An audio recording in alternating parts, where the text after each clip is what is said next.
ఈ మధ్యకాలంలో వస్తున్న హర్రర్ కామెడీలన్నీ కూడా ఓ రేంజ్లో భయపెట్టేస్తున్నాయి.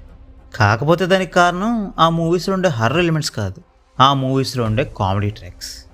మనకి ఎలాగో ఒక మంచి హర్రర్ మూవీ తీయడం చేత కాదు కాబట్టి అట్లీస్ట్ అర్థం పర్థం లేని కామెడీ ట్రాక్లైనా పెట్టేస్తే మూవీ ఖచ్చితంగా హిట్ అయిపోతుందన్న భ్రమలో పడిపోయి క్రమం తప్పకుండా ఏదో ఒక పిచ్చి సినిమా తీసి మన మొహాన్ని కొట్టేస్తున్నారు.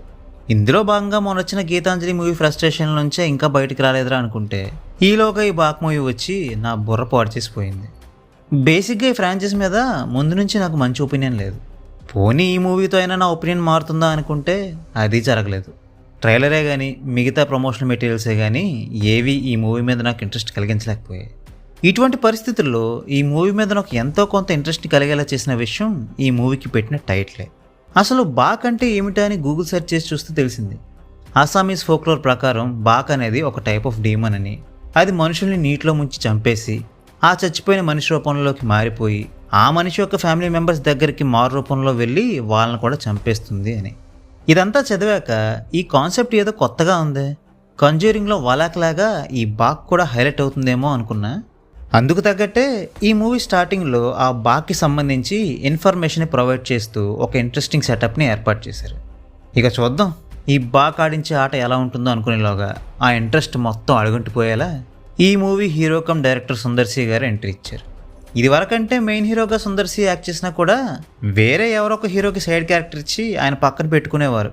బట్ ఈ మూవీలో మనకి ఆ రిలీఫ్ని కూడా ఇవ్వకుండా ఆయన ఒక్కడే తన చరిష్మాతో మనకి చిరాకు తెప్పించే పని పెట్టుకున్నారు. నా మాటలు మీకు కొంచెం హార్ష్గా అనిపించి ఉంటే సారీ, బట్ నన్ను అడిగితే ఆయన హీరోగా చేయడం మానేస్తేనే బెటర్ అని నా ఫీలింగ్. ఎందుకంటే ఒక యాక్టర్కి అందం ఉన్నా లేకపోయినా పర్లేదు, కానీ అట్లీస్ట్ ఎంతో కొంత యాక్టింగ్ అయితే రావాలి కదా. అలాంటిది ఈయన గారేమో సంతోషానికి దుఃఖానికి ఒకే ఎక్స్ప్రెషన్ ఇస్తుంటారు. ఫైట్లు చేసేంత ఫ్లెక్సిబిలిటీ ఒంట్లో లేకపోయేసరికి కంఫర్టబుల్గా యాంటీ గ్రావిటీ ఫైట్లు చేస్తుంటారు. మరి మీకేమనిపిస్తుందో తెలియదు, కానీ అది చూడడం నా వల్ల అయితే కావట్లేదండి. సరే, కాసేపు ఈయన విషయం పక్కన పెట్టి బాగ్ గురించి మాట్లాడుకుందాం. స్టార్టింగ్లో మంచి సెటప్ ఇచ్చారని చెప్పాను కదా, అక్కడ వరకు అంతా బాగానే ఉంది. బట్ ఆ తర్వాత నుండి ఆ బాక్ అనే పిశాచం యొక్క పవర్స్ని ప్రజెంట్ చేసిన తీరు మాత్రం అగమ్య గోచరంగా మారింది. ఇప్పుడు ఒక పిశాచం గురించి చెప్తున్నారు అంటే దానికి ఉన్న పవర్స్ ఏంటి, వీక్ పాయింట్స్ ఏంటి, ఇలాంటి విషయాల్ని క్లియర్గా రాసుకొని ఆ రాసుకున్న రూల్స్ యొక్క పరిధి దాటకుండా ఆ పిశాచాన్ని చూపించాలి కదా. కానీ ఈ మూవీకి వచ్చేసరికి అలాంటి రూల్స్ని ఏమీ పట్టించుకోకుండా ఇష్టానుసారంగా పిచ్చి పిచ్చి సీన్లని రాసుకుంటూ పోయారు. ఫ్లాష్ బ్యాక్లో తమన్నా బాక్ నుండి తప్పించుకోవడానికి చేసే ప్రయత్నాల నుండి క్లైమాక్స్లో మన సుందర్సి బాక్తో ఫైట్ చేయడం వరకు ఎక్కడా ఒక పద్ధతి అంటూ ఫాలో అవ్వలేదు. మామూలు మనుషుల నుండి మాంత్రికుల వరకు అందరినీ సునాయాసంగా చంపేయగలిగే ఆ పిశాచం ఒక్క సుందర్సి గారితో మాత్రం ఏదో ఇద్దరు మనుషులు కొట్టుకున్నట్టు ఫైట్ చేయడం ఏంటి చెప్పండి. ఇంకా నయం, అట్లీస్ట్ ఆ పిశాచంతో ఫైట్ చేసినప్పుడైనా మన సుందర్సి గారు కొంచెం అయినా కష్టపడ్డారు. అలా కాకుండా ఆ పిశాచంతో కూడా ఆయన యాంటీ గ్రావిటీ ఫైట్లు చేసి కుక్కను కొట్టినట్లు కొట్టేసి ఉంటే ఆ ఘోరం చూసి తట్టుకోవడం నా వల్ల అయితే అయ్యేది కాదు.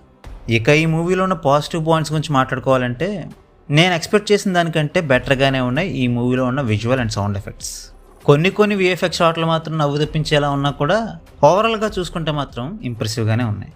సో ఫైనల్లీ ఈ మూవీని నేను మీకు రికమెండ్ చేస్తానా అంటే as a hard core horror movie fan నేనైతే ఈ మూవీని మీకు రికమెండ్ చేయను. ఒకవేళ మీకు ఈ అరణ్మనే ఫ్రాంచైజ్ మీద మంచి ఇంప్రెషన్ ఉంటే కనుక ఈ మూవీని ఒకసారి చూడడానికి ట్రై చేయండి. మేబీ ఈ మూవీ మీకు నచ్చొచ్చేమో. So well, that's a wrap on this video. ఈ వీడియో మీకు నచ్చితే వీడియోని లైక్ చేయండి, షేర్ చేయండి, మీ ఒపీనియన్స్ని కామెంట్స్ ద్వారా మాతో షేర్ చేసుకోండి. మరిన్ని మూవీ రివ్యూస్ కోసం ఛానల్కి సబ్స్క్రైబ్ చేసుకోండి. We will meet you next video. Thanks for watching.